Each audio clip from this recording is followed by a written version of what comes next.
జనమంతా పండుగ జోష్లో ఉంటే సందట్లో సడేమియాల దొంగలు రెచ్చిపోతున్నారు. రాచకొండ కమిషనరేట్ పరిధిలోని ఘటకేసర్లోని ఓ ఇంట్లోకి ప్రవేశించిన నలుగురు దొంగలు వివాహితను బెదిరించారు.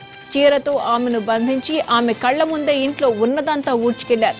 ఈ ఘటనపై పోలీసులకు ఫిర్యాదు చేసింది బాధితురాలు. దొంగల ఆనవాళ్లు సేకరించిన పోలీసులు వారి కోసం గాలింపు ముమ్మరం చేశామన్నారు.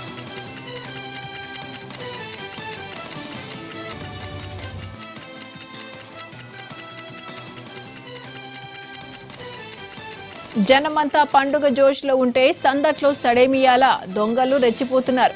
రాచకొండ కమిషనరేట్ పరిధిలోని ఘటకేసర్లోని ఓ ఇంట్లోకి ప్రవేశించిన నలుగురు దొంగలు వివాహితను బెదిరించారు. చీరతో ఆమెను బంధించి ఆమె కళ్ల ముందే ఇంట్లో ఉన్నదంతా ఊడ్చుకెళ్లారు. ఈ ఘటనపై పోలీసులకు ఫిర్యాదు చేసింది బాధితురాలు. దొంగల ఆనవాళ్లు సేకరించిన పోలీసులు వారి కోసం గాలింపు ముమ్మరం చేశామన్నారు.